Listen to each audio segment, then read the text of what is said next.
Afternoon. I've made two videos from the Sun website today, paper mile and then artificial intelligence cameras, and then this one caught my eye. This is a chap that is saying that Facebook Marketplace is like the Wild West for buying cars, right? And that annoyed me because I've always done fairly well off of Facebook Marketplace. But listen to this, right? I don't even know why this is even a story. A motorist, you can hardly call him a motorist who bought 7 used cars on Facebook Marketplace in just 9 months has issued a warning after splashing out £17,000. Right, for starters, we'll get into the money, but the £17,000 that he's alleged to have spent doesn't include the amount that he sold the broken cars for that he bought. So again, it's just terrible journalism, so I thought I would address it. Osman Malik, 45, says he was forced to buy another car nearly every month this year after a string of dodgy deals.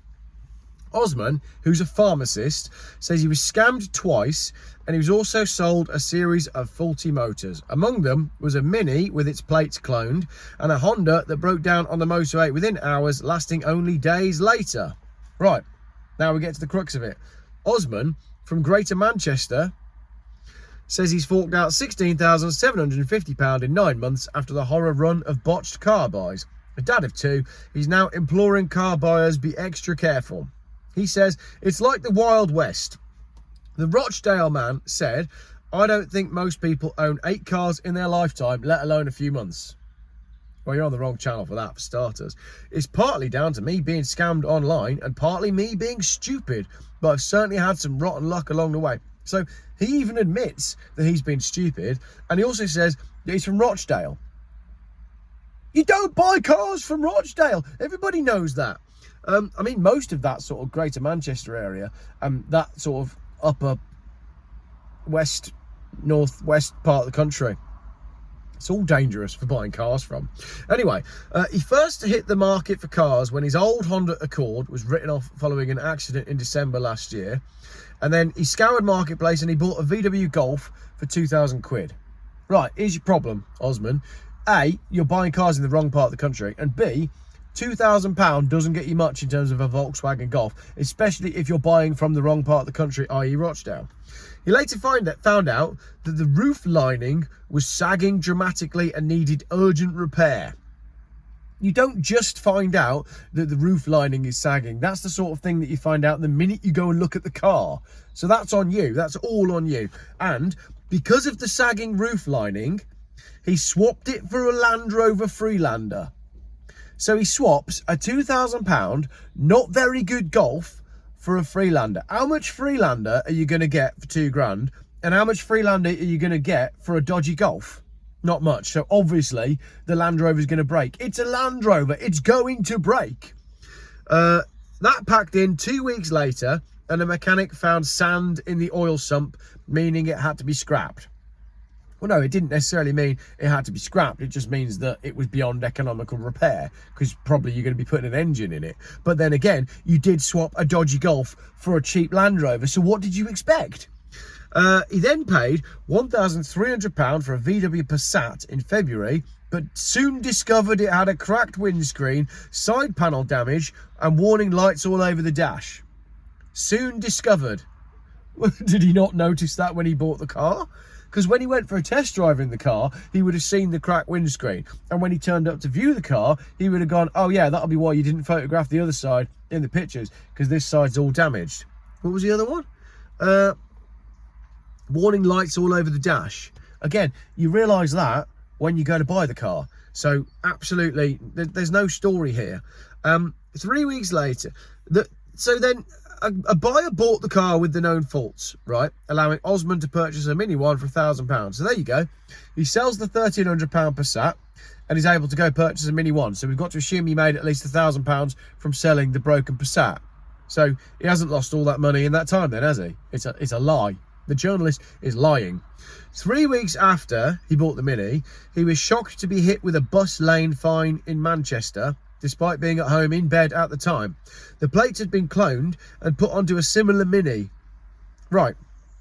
Interestingly, he was able to appeal that, and he pointed out that his car had a different colour roof. But if you scroll up the article, it says that he bought a Mini with its plates cloned. No, he didn't. He bought a Mini and then somebody cloned the plates of his car. He didn't buy a cloned car. Terrible, terrible journalism. And again, Minis can be really good, but Minis can be really rubbish as well, the BMW ones. He then found out it needed bodywork repairing. No, he didn't, because he would have seen that when he bought the car, so there's another lie. And a £500 key replacement. It's not £500 for a key for a Mini. You've got to shop around. So he sold that and he bought another Honda Accord for £850 in August. Then he was forced to scrap that after it broke down on the motorway just hours after buying it. Again, no information there, but if you're in that part of the country, and I don't wish to stereotype, but the kind of people that buy Honda Accords and the kind of people that sell Honda Accords, I'm not saying anything. So he's now settled for a Citroen DS4, which he paid £9,000 for on finance after finally listening to his wife Maria and going direct to a car dealership. But he didn't necessarily get a better car, did he? He paid £9,000 for a car, but that doesn't necessarily mean that he's got a better car. He said, my wife basically said I couldn't buy off Facebook anymore, so I went to a dealership. I agree. Stop buying cars on Facebook if you don't know anything about cars, Facebook, buying cars, or people. Use your gut instinct. I mean, this guy just clearly is a mug. I'll never use Marketplace for cars again because there's no rules or regulations on there, really. Advertisers don't have to pay to upload, so they can put anything on there with no checks in place.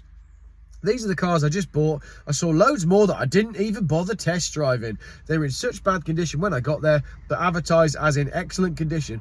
Basically, don't use Marketplace for buying cars. It's like the Wild West. I think that's a bit unfair. So, he bought a Golf for £2,000, then he swapped it for a Land Rover, then he got the Passat, then the Mini, and then he bought a BMW 1 Series for £1,000. Who's buying a BMW 1 Series for £1,000? You don't want to be buying a BMW 1 Series for £1,000. A BMW 1 Series is worth more than £1,000. It's so flipping obvious that that car's going to be rubbish. Then he bought the Honda Accord for £850, and then finally the DS4. But the Sun newspaper claims that he spent £1,600 on repairs and that his total spend was £16,750. Yes, it was. But that's only if he's got all of those cars still sat there on his driveway, which he hasn't. So it's just total bollocks journalism from the Sun newspaper. Not that we expect anything more. I bought this car off of Facebook. Unseen. It actually arrived today. This is the first time that I've seen this car. A friend of mine went and picked it up. It was £1,200. It's done 258,000 miles. I didn't do any due diligence at all. I don't even think I did an MOT history check. People just don't know how to do it, do they? They don't know how to use Facebook Marketplace. They don't know how to use their basic knowledge. And I don't think people use their gut. You need to use your gut more when you're buying cars. But you absolutely don't want to be buying a BMW 1 Series for £1,000 off a Facebook Marketplace from Rochdale. Thank you very much for watching this final video of today.